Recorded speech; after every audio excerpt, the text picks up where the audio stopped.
Jason Burgos for Sherdog.com, and this is something a little bit different than my normal back talk columns. This is a video version format, as you can see. Trying something new, trying something different. Just see if you like it, and bit of a change.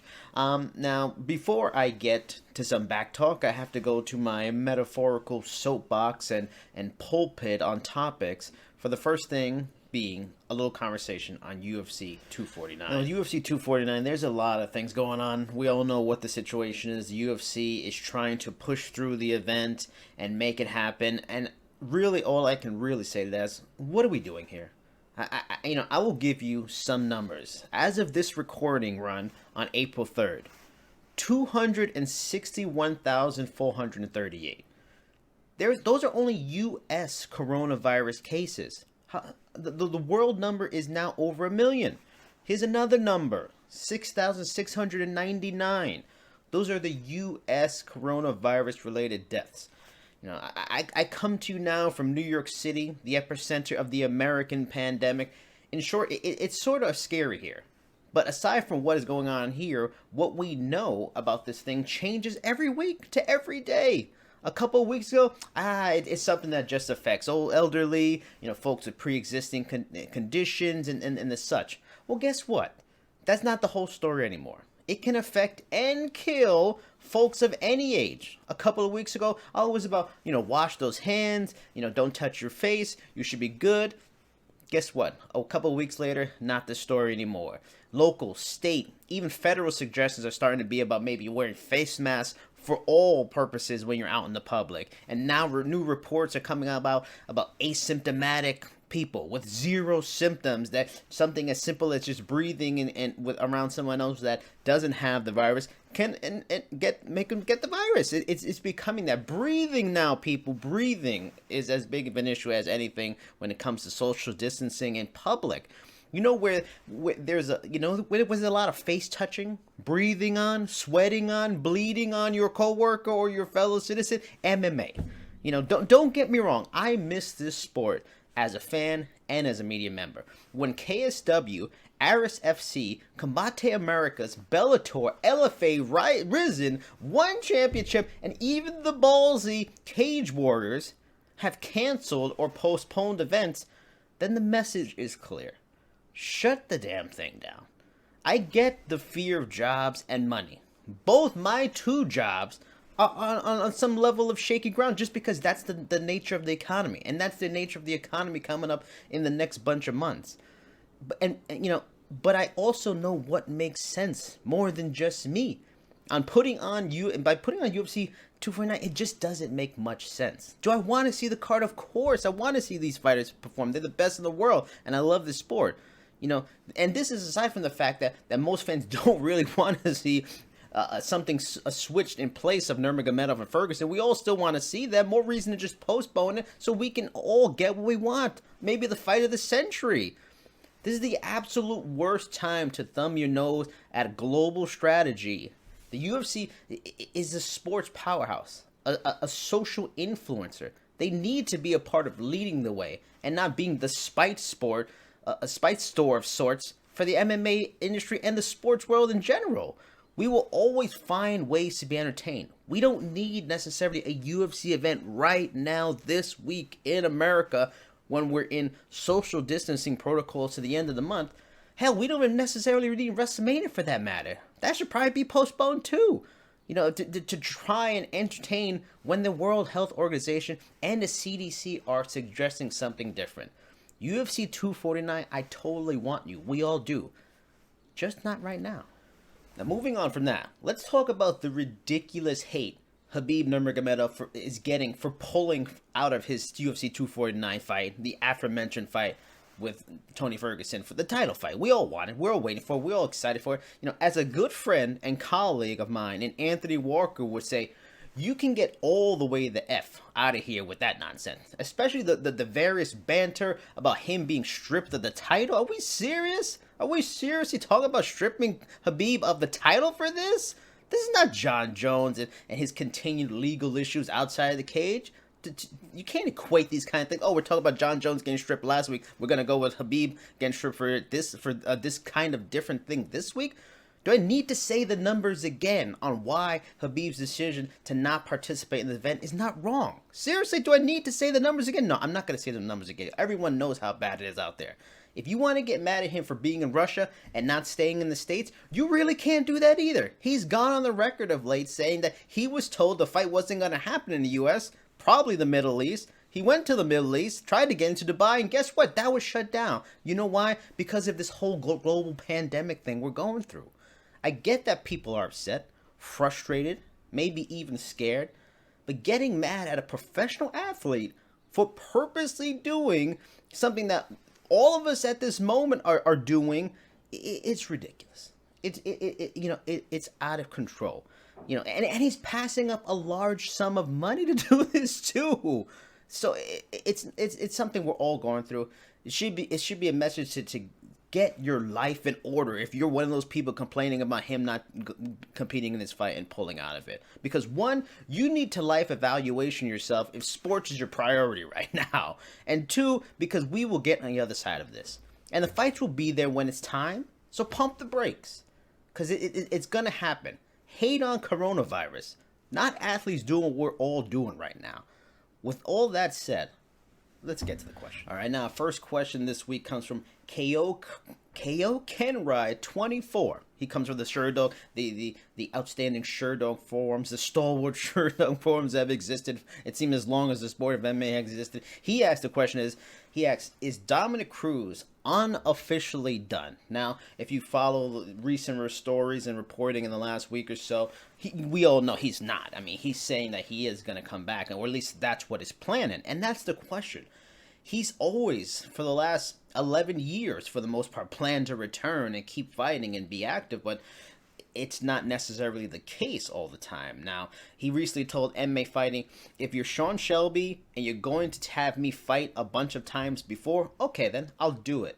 But I'm going to take the fight when I'm 100% lined up, sharp, and ready. My reps are still building. I'm still getting the timing. I'm still getting reps and sparring. I'm still drilling. I'm still getting sharp. And that's great. That's what you want to hear from him. Yeah, who doesn't want to see Dominick Cruz come back? The bantamweight division right now may be the best version of itself that's ever been. There may not have ever been a bantamweight division more impressive than what we got going on right now. But there's a lot of key factors we have to say here when it comes to Dominick Cruz and a possible return to the UFC. The man hasn't fought, not even like talk about training, hasn't competed in an octagon since December 30th of 2016. He's had canceled bouts. He had a canceled bout the year after that, almost to the day, December 30th of 2017. Jimmy Rivera fell through. January 2019, he was set for another fight with John Lineker. That fell through. This is a stat you have to hear. He's 35 years old. He just turned 35 this month, oddly enough, or last month, March. And that's not old, though, in the lower weight classes. Once you're past 32, it only seems to get tougher. This isn't heavyweight. But he's only fought 6 times in the last 9 years, and 3 of those times were in 2016 alone. So outside of that, in the better part of 8 years, he's fought 3 times, and most of them haven't been recently.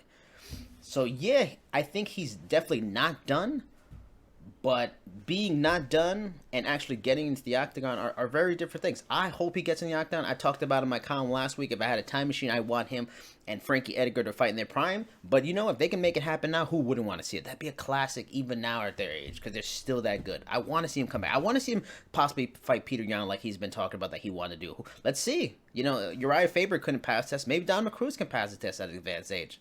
And he's not even at the age of Uriah. So, done? No. But will he find the octagon again? That's a big question mark. Now, next question this week comes from, I hope I'm saying this right, Kenny Strong LV. I'm sorry, my apologies if I said it wrong. Kenny Strong LV on Instagram asked, why doesn't the UFC implement a yellow card like Pride FC did? It's an interesting question, and it's a question we've been asking for probably the better part of the last decade, especially since when Pride FC was purchased by the UFC and stopped existing. We've talked about it on multiple podcasts. I've talked about it on the Trenches podcast with the aforementioned Anthony Walker. I don't know. I guess maybe it's just promotional styles. Like, without a doubt, Pride was always about trying to be entertaining, oftentimes over the top, You know, the entrances were different. They were more wrestling-esque.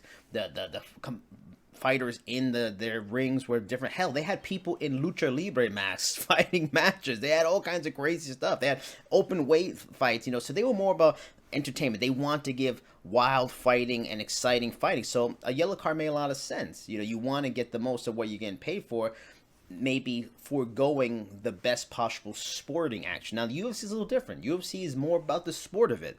They're a little more toned down with their entrances, you know, aside from a BMF title fight. But it's about the sport. So they are taking all the best combat athletes in the world, which often can consist of grapplers, wrestlers, and Brazilian jiu-jitsu practitioners. And sometimes their style may not be exciting, but that doesn't mean it's not a high-level skill and it's not a high-level form of combat sports. And then if you're a guy like a Damian Maia or a Charles Oliveira, that are guys that do get finished with the submissions, you know, if there was a yellow card, maybe sometimes those moments wouldn't come like we thought. Those awesome moments, those great submissions, if yellow cards were instituted. So am I for something like a yellow card? Sure, that'd be great. There are instances where some dudes just straight up need a yellow card because they're just stalling it out. But is it something I expect to happen in UFC? No, it's just not their style. That's kind of like when WWE brought WCW. Yeah, there were some elements they probably could have brought over from WCW style that would have worked, like War Games, for those wrestling fans out there that always want to see War Games in WWE ring. But that's just not their style. And that's kind of the thing. They want to do their own way and they purchased that thing. And it's in a cool way. I dig that yellow cards are still out there. They're still, it seems like an Asian MMA kind of thing. And it makes Asian MMA unique in that way, along with soccer kicks and knees on the ground to the head. So that's probably why. Promotional style, that's just not their thing. Our last question for this week's Back Talks comes from Marshall Beef. He asks, Bellator flyweight champion Ilima-Lei MacFarlane admits Valentina Shevchenko would demolish her, basically.